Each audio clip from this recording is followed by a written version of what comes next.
তো guys welcome to my new blog. তো ড্রেসটা পরেছি বুঝতেই পারছো যে কোনোটা কাজে যাচ্ছি। আর আজকে আমাদের কলেজের সিও স্যার আসবে, তো একটা ব্যাটালিয়ান থেকে প্রোগ্রাম আয়োজন করা হয়েছে যেটা কলেজের মধ্যে হবে। কলেজের প্রিন্সিপাল, শিক্ষক এবং আমাদের যত এনসিসি আছে, যে ডিএসডি সবাই মিলে এখানে থাকবে। তো তোমরা দেখতে পাবে যে কী কী করা হচ্ছে। তো ব্লগটা তোমরা তো দেখতেই পাচ্ছ, কলেজে চলে এসেছি। এখানে নতুন একটা বোর্ড লাগানো হয়েছে। তো তারপর রাহুল দা আর আমি চলে গেলাম পিআই স্টাফ মানে স্যারদের জন্য চা আনতে। আর রাহুল দা এখানে আমাকে একটা পাউরুটি খাইছিল, আর কাকা এখানে একটু স্টাইল করছিল। তো আমাদের যে মেন অনুষ্ঠানটা হচ্ছিল অডিটোরিয়াম হলে, কলেজের 3 তলায় ছিল এটা। অল্প অল্প এখন সব ক্যারেটগুলো আছে। তো এখন তোমরা দেখতেই পাচ্ছ শান্তনুদা যে অফিসার এসে তাদেরকে বরণ করছে এবং সম্বর্ধনা দিচ্ছে, উত্তরীয় পরিয়ে এবং ফুল দিয়ে পুষ্পস্তবক দিচ্ছিল। তো যাই হোক, আজকে একটা অনুষ্ঠান হবে, কিন্তু আজকে সিও স্যার আসার কথা ছিল, যদিও আসতে পারেনি কাজের ব্যস্ততার জন্য। কিন্তু এটা একটা লিডারশিপ নিয়ে প্রোগ্রামটা ছিল। তো এখানে যত অনুষ্ঠানে যতগুলো অতিথির নিমন্ত্রণ ছিল সবাই এখানে সম্মাননা দেওয়া হচ্ছিলো, যেমন আমাদের প্রিন্সিপাল। তারপর এখানে প্রদীপ প্রজ্বলন করা হচ্ছিল অনুষ্ঠান শুরুর মাধ্যমে।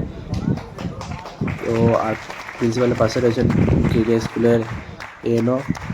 তা করতে করতে আমাদের ঘরটা মানে অডিটোরিয়াম হলটা সব ভর্তি হয়ে গিয়েছিলো। প্রদীপ প্রজ্বলন হচ্ছে এখন। আর্মিদের স্যারগুলো মানে অফিসাররাও প্রদীপ প্রজ্বলন করছে। দেখতেই পাচ্ছি আমাদের অনুষ্ঠান এখন শুরু হয়ে গিয়েছে। এরপর বিভিন্ন বক্তৃতা শুরু হবে, এবং যে মেন যেটা বক্তব্য তারা সেটা পেশ করবে। তো তারপর অনুষ্ঠান চলাকালীন আমাদেরকে চা দিতে চলে এসেছিলো। চা খাচ্ছিলাম সবাই মিলে, চা আর বিস্কুট দিয়েছিল। খিদেটাও পেয়েছিল।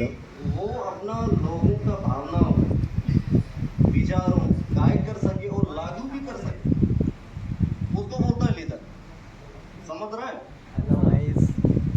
आपके नीचे में आपके जूनियर, आपका सब অধীনে। আর এখানে সোমনাথের ঘুম চলে এসেছিলো, মাঝে সোমনাথ ঘুমিয়ে গিয়েছিল, চোখ নিয়ে পিট করছিল এখনই। उनके विचारों के बारे में তো বক্তৃতা মানে প্রোগ্রাম অর্ধেক যখন শেষ হয়ে তখন স্যাররা তাদের ক্যাম্পে চলে যাবে, মানে যে ব্যারেডে চলে যাবে, ব্যাটালিয়ানে। তো স্যারদের এখন বিদায় দেওয়া হচ্ছিল।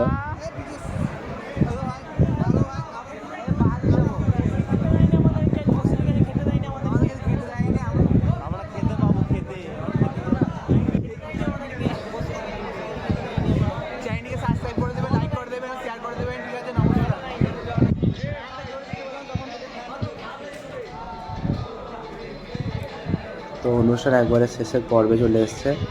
এরপর আমাদের ছেড়ে দেওয়া হবে। রাস্তা দিয়ে যখন প্যারেডগুলো ছিল তারা বেরিয়ে পড়েছিল, আর আমি এখানে ড্রেস চেঞ্জ করে এখানে একটু হাওয়া খাচ্ছিলাম। আর এখানে আমাদের খাওয়ানোর ব্যবস্থা করা হয়েছিল, খাবার দাবারে ভালো ছিল। ডিমের কারি ছিল, দুটো তরকারি, চাটনি পাঁপড়ের ব্যবস্থা করা ছিল। তখন আমরা খেতে বসে পড়েছি এখানে শেষের ব্যাচটায়, শেষে আগের ব্যাচটা শেষে আমাদের পরে বসছিল।